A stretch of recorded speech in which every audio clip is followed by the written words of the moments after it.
Dans un sens ou dans l'autre, on peut, tout comme on ne peut pas aussi. Bon, on peut si dès le bas âge, les parents ont pris soin de bien éduquer leurs enfants. Parce que la plupart des habits, surtout sexuels, c'est dû parfois à l'accoutrement des enfants. Nos jeunes d'aujourd'hui, en tout cas la manière de s'habiller, ne permet pas à certaines sensibilités de résister. Vous voyez? Donc moi je me dis, si les parents prennent soin de leurs enfants dès le bas âge, les orienter vers la prière, l'église, les enfants peuvent, dans une certaine mesure, résister aux abus sexuels.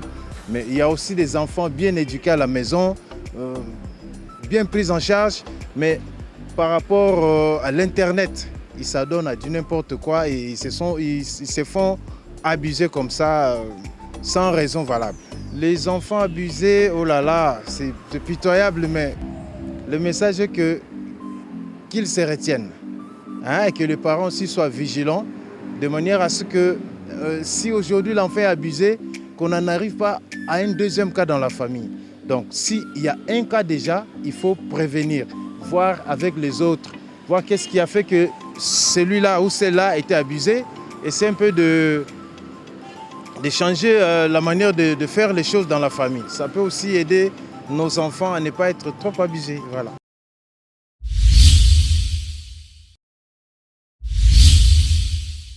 Bon, les abus, déjà, c'est une forme de violence.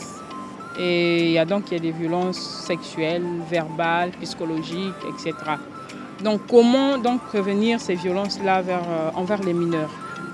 Il faut déjà que les personnes âgées, les parents et l'entourage prennent conscience que les personnes, ces enfants-là sur qui on pratique ces violences-là, c'est la société, c'est l'avenir de demain.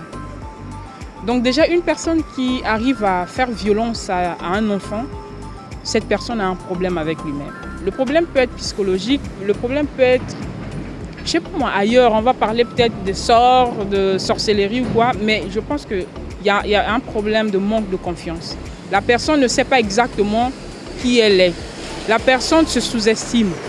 Parce qu'en temps normal, si vous savez que ce que vous cherchez, vous pouvez l'avoir par voie normale, auprès d'une autre personne, alors pourquoi détruire la vie d'un enfant? Pourquoi détruire la vie de quelqu'un qui peut-être demain peut apporter de l'aide dans votre famille, à vous-même, voire. Donc il faut que les parents que nous sommes prenons conscience et sensibilisons nos enfants. Nous, les parents, parfois nous laissons nos enfants à la traîne, devant n'importe quel programme à la télé, exposés aux réseaux sociaux. Donc tout ce que l'enfant voit va forcément vouloir appliquer.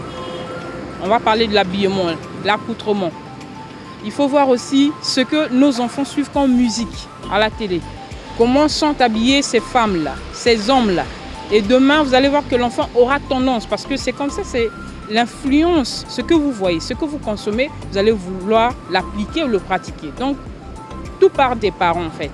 Ce que nos enfants subissent, c'est vrai, je ne veux pas généraliser à des cas particuliers, mais tout part des parents.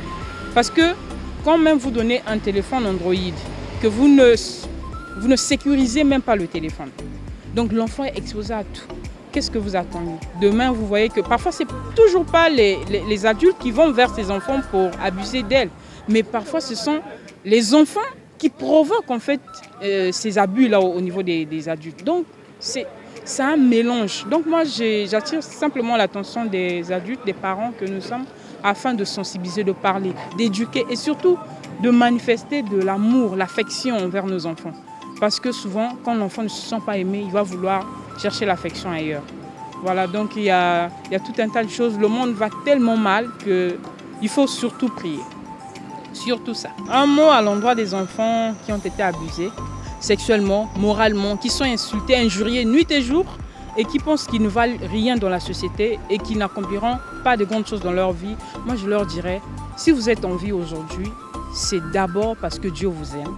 Et Dieu tient à votre vie, malgré tout ce que vous pouvez subir, malgré tout ce que vous avez traversé, il y a quelque part un Dieu, votre Père, votre véritable Mère, qui tient à vous. Donc tenez bon, parce qu'il y a des grands projets pour vous, et il suffit juste d'en parler.